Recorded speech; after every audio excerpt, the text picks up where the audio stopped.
of the War and Peace Report, I'm Amy Goodman. In Afghanistan, officials say at least 1,000 people have died, while some 1,500 have been injured after a powerful earthquake early Wednesday. The epicenter of the quake was about 30 miles from the city of Khost near the Pakistan border. Aftershocks were felt as far away as Kabul. Survivors describe seeing numerous homes destroyed. It was about midnight when the quake struck. It destroyed the houses of our neighbors. When we arrived, there were many dead and wounded. They sent us to the hospital. I also saw many dead bodies. The earthquake comes at a time when Afghanistan is already facing one of the world's worst humanitarian and economic crises. A recent report by the Red Cross found 70% of Afghan households are unable to meet basic food needs, and an estimated 3 million Afghan children are at risk of malnutrition. The House Select Committee investigating the January 6th insurrection has accused Donald Trump of playing a direct and personal role in pressuring state and local officials to help overturn Joe Biden's 2020 election victory. This is the committee chair, Benny Thompson. What happened to Mike Pence wasn't an isolated part of Donald Trump's scheme to overturn the election. In fact, pressuring public servants into betraying their oaths was a fundamental part of the playbook. Part of Trump's plan involves states sending fake slates of electors to be counted on January 6th. The committee revealed Wisconsin Republican Senator Ron Johnson took part in the plot.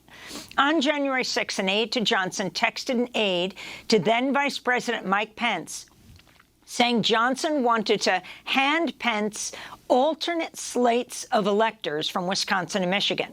Pence's aide responded by writing, quote, "Do not give that to him." We'll air highlights from Tuesday's hearing for the rest of the show after headlines.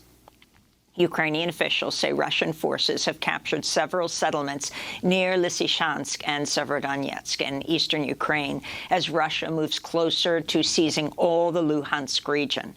Meanwhile, at least 15 civilians have reportedly died in the Kharkiv region since Tuesday as Russia intensifies its shelling of the area. In other news on the war, U.S. Attorney General Merrick Garland made an unannounced trip to Ukraine Tuesday. He announced the formation of a war crimes accountability team. The United States is sending an unmistakable message. There is no place to hide. We and our partners will pursue every avenue available to make sure that those who are responsible for these atrocities are held accountable. The wife of basketball superstar Brittany Griner says she has, quote, zero trust in the U.S. government after it botched a plan to have the couple speak on Saturday for the first time since Brittany Griner was detained in Russia 4 months ago. Brittany Griner tried calling 11 times Saturday but couldn't reach her wife on what was their 4th anniversary. The plan was for the call to go through the U.S. Embassy in Moscow, but no one was working on Saturday to connect the call. Brittany's wife, Cherelle Griner, told the Associated Press, quote, "I find it unacceptable, and I have zero trust in our government right now. If I can't trust you to catch a Saturday call outside business hours, how can I trust you to actually be negotiating on my wife's behalf to come home?" she said. The U.S. Senate has voted 64-34 to advance a new bipartisan gun safety bill based on an agreement reached by 10 Democrats and 10 Republicans. The bill includes enhanced background checks for gun buyers under the age of 21, and it closes a so-called boyfriend loophole. The Senate bill, however, does not include a number of gun control initiatives that were included in a recent bill approved by House Democrats, which aimed to ban the sale of large-capacity magazines and raise the minimum age to purchase an assault weapon from 18 to 21. An abject failure. That's how the head of the Texas State Police has described the response of local authorities to last month's mass shooting at Robb Elementary School in Uvalde, when an 18-year-old gunman shot dead 19 fourth graders and their 2 teachers. Colonel Steve McCraw, director of the Texas Department of Public Safety, made the comment Tuesday. There's compelling evidence that the law enforcement response to the attack at Robb Elementary was an abject failure and antithetical to everything we've learned over the last 2 decades since the Columbine massacre. 3 minutes after the subject entered the West Building, there was a sufficient number of armed officers wearing body armor to isolate, distract, and neutralize the subject.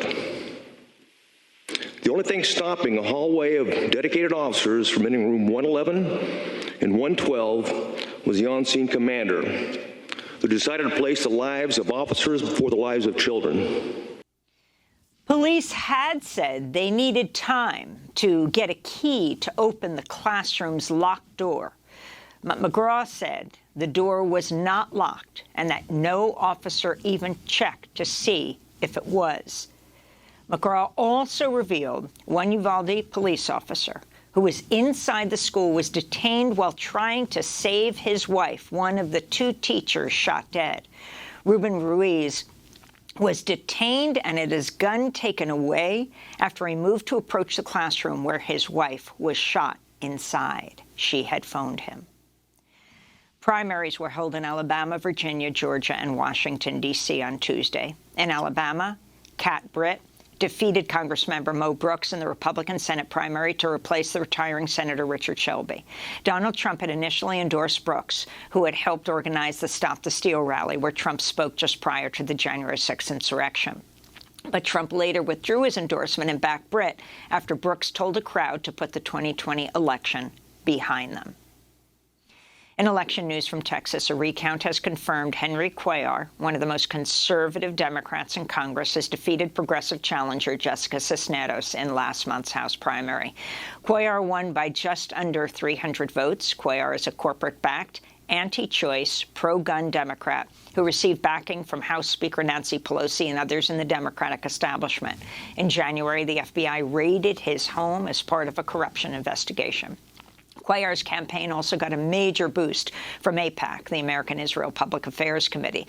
The group's super PAC spent over $1.8 million to get Cuellar reelected.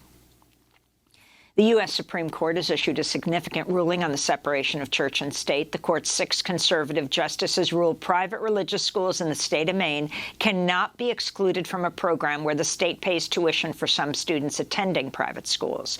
Justice Sonia Sotomayor disagreed with the ruling, writing, quote, "Today the court leads us to a place where separation of church and state becomes a constitutional violation," she said.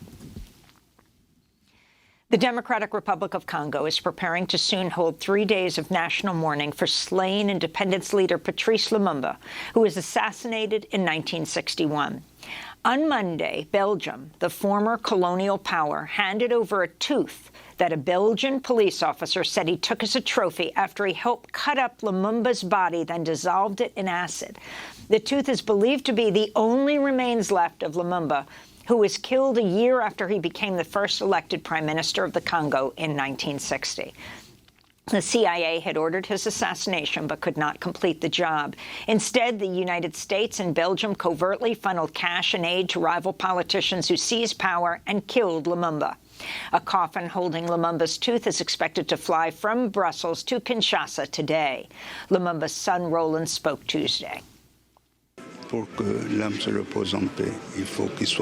In order for a soul to rest in peace, it needs to be buried, even if it's just part of the person's fingernail or hair, so that the mourning can be completed, and this can be done through this restitution.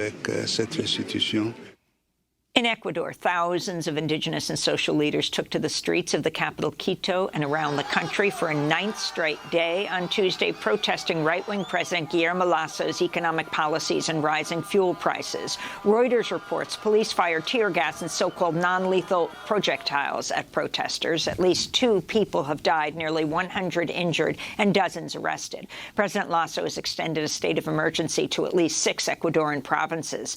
Meanwhile, indigenous leaders said Tuesday they will not meet with government officials until security forces are withdrawn from certain areas of Quito. Lawmakers in El Salvador have voted to extend a state of emergency for another 30 days. The decree was first imposed in late March in response to rising homicides attributed to gangs. Since then, Salvadoran authorities have arrested more than 40,000 people. According to Amnesty International, at least 40 people have also died in state custody during that time.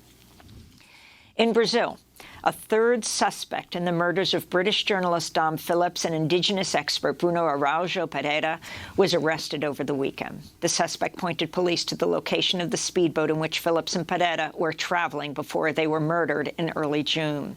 The bodies of the two were found buried last week near the banks of a river in the Javari Valley, a remote area of the Brazilian Amazon where they were shot dead. Meanwhile, Brazil's vice president said Phillips was, quote, collateral damage in an attack targeting Pereira. And a jury in California has found comedian Bill Cosby liable for sexually assaulting a woman at the Playboy Mansion in 1975 when she was just a teenager. The jury ordered Cosby to pay $500,000. The woman, Judy Huth, says the incident occurred when she was just 16 years old. She was represented by the attorney Gloria Allred. Today, our client, Judy Huth, won real change because she fought Bill Cosby one step at a time for over 7.5 years. And she proved with the jury's verdict that Mr. Cosby did sexually assault her when she was a minor, and that he should be held and was held accountable for what he did to her.